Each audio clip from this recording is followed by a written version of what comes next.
Hello everyone, I am Tessellating Hexagons, and here we are, the final country of 2016, and they left it so late to actually reveal their song that, yeah, I'm actually home for spring break. I thought I'd done the last of my reviews from this room for this year, but no.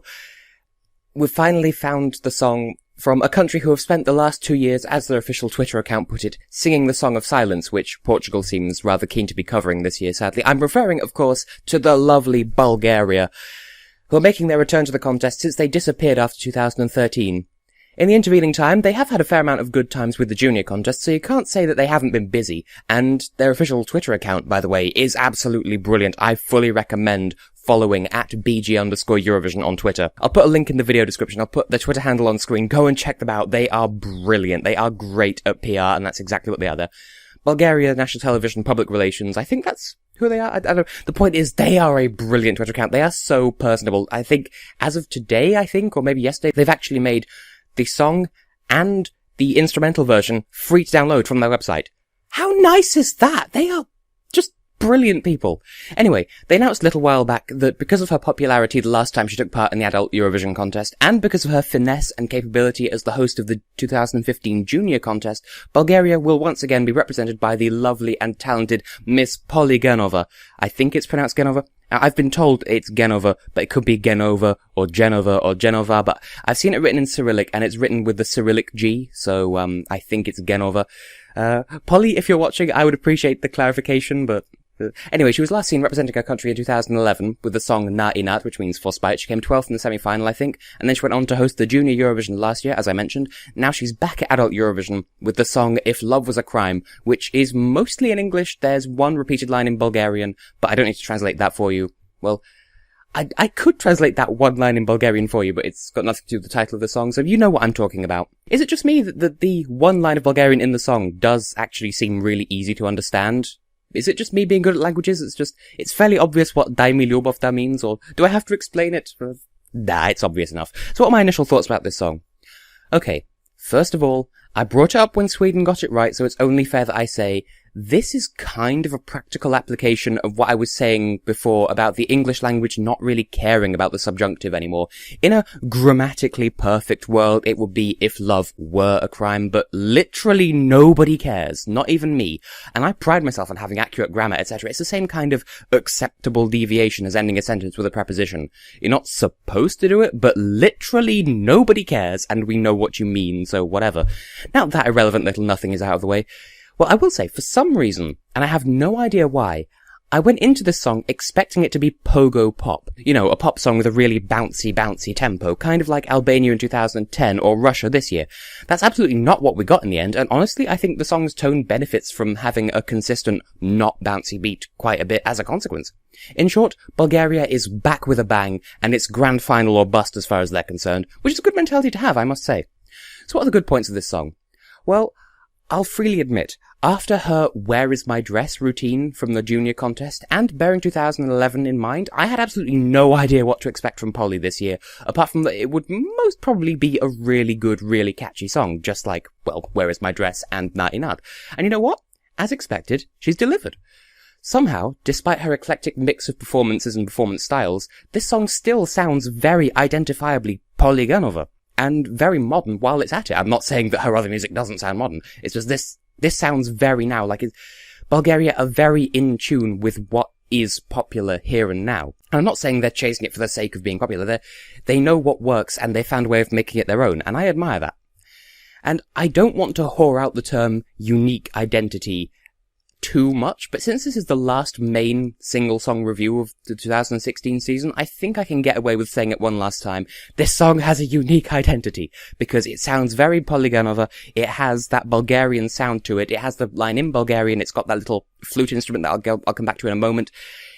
It does everything right, basically, as far as identity goes, so it's not going to get lost in its semi-final. Overall, the song has an insanely catchy chorus to it, as well as a really, really nice instrumental hook, which has a little bit of vocalization in that as well. I don't know if they'll have that live on stage, because it's got like, it's pitched upwards, so I don't know if they can do that live. If they can, then brilliant, it'll make the song sound even more studio quality. And I think the instrumental hook itself is a flute, maybe a pan flute, maybe a piccolo, some kind of classical-ish wind instrument. Anyway, it has a really great solo around the 2-minute mark, which marks the song out, as I said, as distinctly Bulgarian. Not that it sounded like just another pop song to begin with, of course, but as I said, it really hammers home that identity in a really fun and catchy way. And finally, on the note of it having a catchy hook, even with it having a solid refrain and the nice instrumental, Poli goes above and beyond to deliver a separate, memorable hook, which is also mostly in the Bulgarian language. If she plays her cards right, a lot of viewers, Bulgarian speaking or otherwise, will find themselves singing "Oh, dai mi lyubavta" to themselves for weeks after the contest. That's great. I can imagine someone just like washing the dishes or like vacuuming the carpet while singing this song, because it sticks in your head. It's brilliant.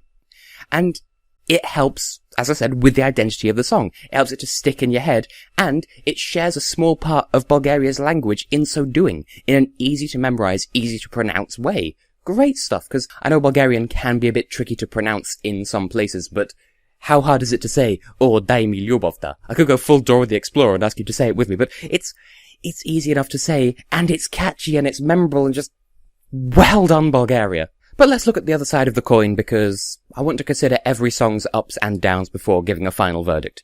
And so I'll start with a kind of me thing that might not even be a thing at all. In the main chorus, on the line, "If love was a crime, we would work miracles," is it just me, or does it sound like she's saying "we would miracles"? I don't know if that's her diction, which is usually spot on, or maybe it's just me being a derp. It probably is just me mishearing it. I don't know. I probably won't even count that as a bad point. It's just, is it me?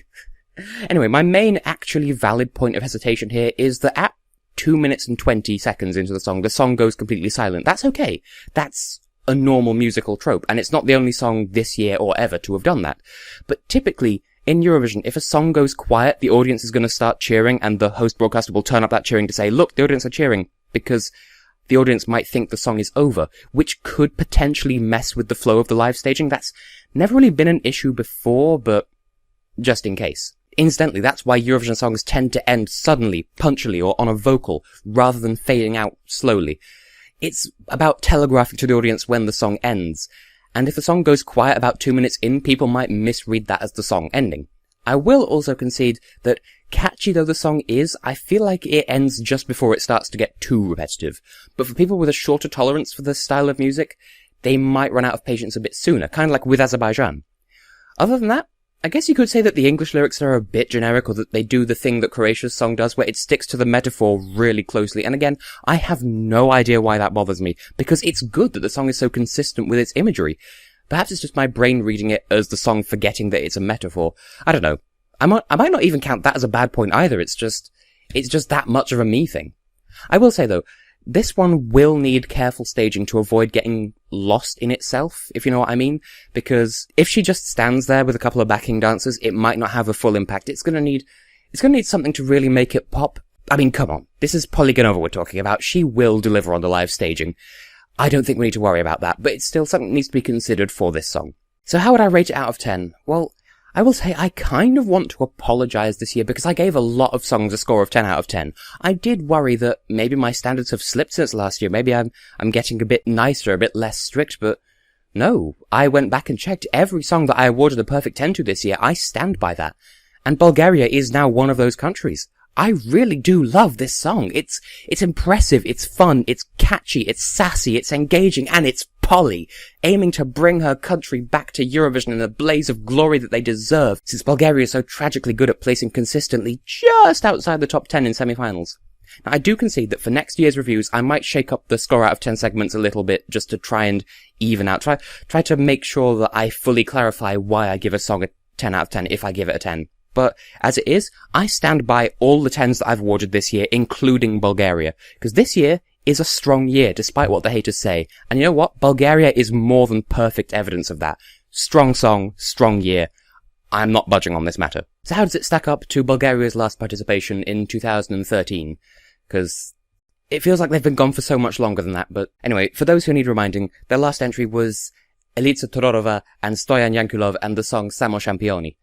Now, I'll be the first to admit, I love Elitsa and Stoyan's music, but I love Poli's music as well. And I was shocked and appalled that Samo Championi didn't qualify 2013, because that's one of my all-time favourite Bulgarian entries. But here's the twist. I recognised that it was a comparatively niche style of music, and that BNT were hoping that people would get on the Elitsa and Stoyan hype train, choo-choo, more than they actually did.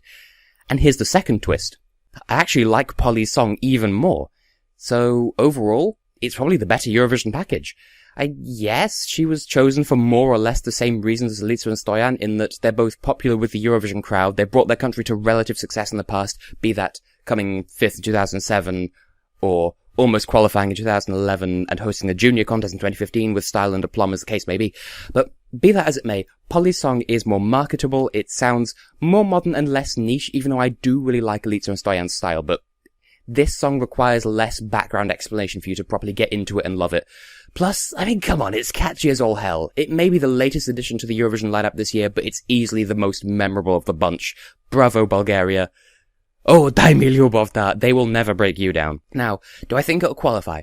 Well, by all rights, this song, and Poli, and Bulgaria on every level deserve to make the final this year.